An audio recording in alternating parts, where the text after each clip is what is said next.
से चल रही थी तैयारी राज्यपाल के स्वागत की शहीदों की नगरी शाहजहांपुर में। और आज 18 जनवरी को आपको बता दें कि राज्यपाल आनंदीबेन पटेल विनोबा सेवा आश्रम के 40वें स्थापना दिवस पर पहुंची। हालांकि उन्होंने ये भी कहा कि मुझको बताया गया मौसम भी खराब था, इसलिए हेलीकॉप्टर भी नहीं आ सकता था, तो मैंने ये कहा कि आकाश से ना सही सड़क से तो हम जा सकते हैं। आनंदीबेन पटेल ने और क्या क्या कहा आपको विस्तार से हम सुनाएंगे। सरल स्वभाव आवाज में सब कुछ उन्होंने विस्तार से क्या कुछ कहा, आइए हम आपको विस्तार से सुनवाते हैं।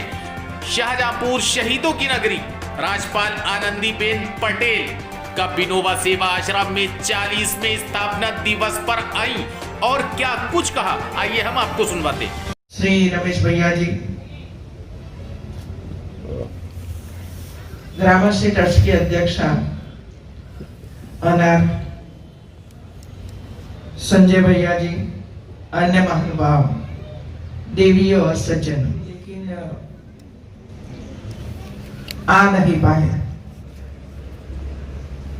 1-1.5 महीने पहले आदरणीय भैया जी राजभवन में आए थे और उन्होंने बताया कि हमारे 40 साल पूर्ण हो रहे हैं 18 जनवरी को और आप आइए।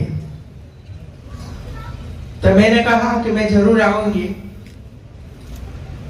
कल हमारे एडीसी ने मुझे बताया कि विमान तो जा ही नहीं सकता है, हेलीकॉप्टर की स्थिति अच्छी नहीं है क्योंकि इतना कोहरा है, तो आप कार्यक्रम रद्द कीजिए।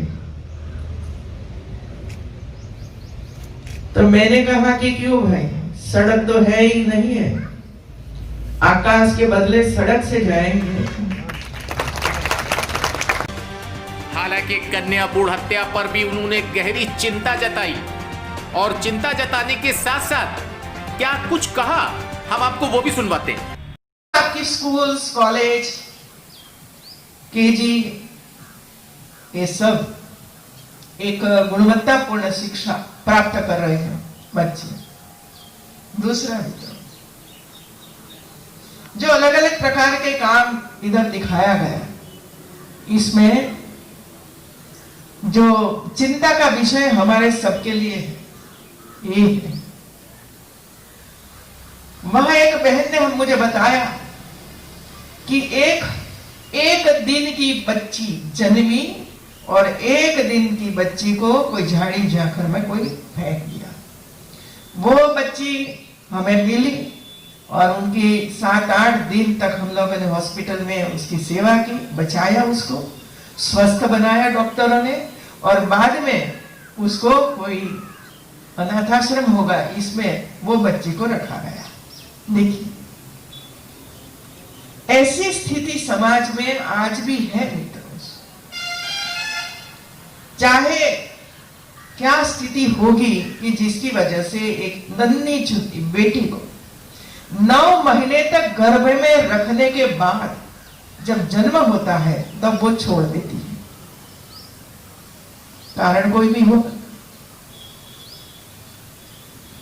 लेकिन दूसरी ओर ऐसी भी संस्थाएं हैं कि ऐसे जो बच्चे छूट जाते हैं, फेंक देते हैं,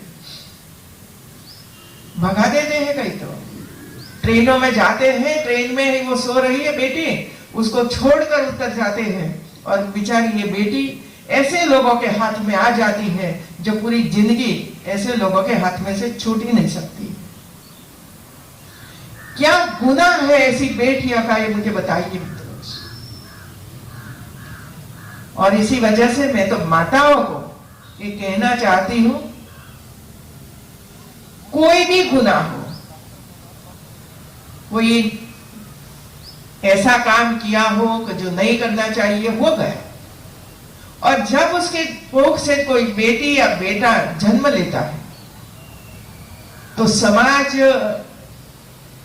बुराई करेगा और इसी वजह से वो छोड़ देते हैं। लेकिन ऐसे परिवार को, ऐसी माता को, ऐसे पिता को कभी भी ईश्वर माफ नहीं करेगा मित्रों। हम गुनहगार हैं ऐसे बच्चों के। लेकिन दूसरा समाज भी है जो ऐसे बच्चों को ढूंढ ढूंढ कर अपने आश्रम में लाकर उसको खिलाते हैं, तैयार करते हैं, सिखाते हैं, आगे बढ़ाते हैं और धीरे धीरे करके ऊपर जाते हैं। हालांकि उनका ये भी कहना था कि कोरोना की वैक्सीन जरूर आ गई है, लेकिन सावधानी हमें आपको बरतनी है। भीड़ भाड़ वाले एरिया में जाएं, लेकिन कोरोना की सावधानी बरकरार रखें, इसलिए मास्क का उपयोग हर हालत में करें। जिलों में 1, 2, 3, 4 केसेस निकलते हैं, इसका अर्थ ये नहीं है कि कोरोना चला गया है। और इसी वजह से हम मास्क पहन कर ही रहे, मास्क पहन कर ही रहे। मित्रों, ऐसा मत सोचो कि नहीं पहनना है, क्योंकि आप नहीं पहनोगे तो आप दूसरों को भी इफेक्ट करोगे और आपकी वजह से दूसरों को कोरोना होता है। तो ये जिम्मेवारी आपकी है कि मैं पहनूं तो दूसरों को ना।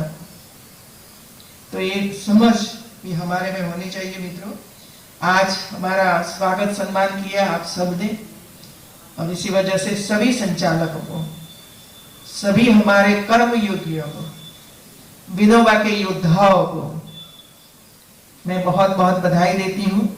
और आपने जिस तरह अनेक युवाओं को इसमें जोड़ा है, ये भविष्य में उसका बड़ा फायदा समाज को होगा और हमारा भारत आत्मनिर्भर भारत बनेगा और हमारा भारत विश्व की जो महासत्ताओं है इसके आगे हमें हमारे देश को ले जाना है।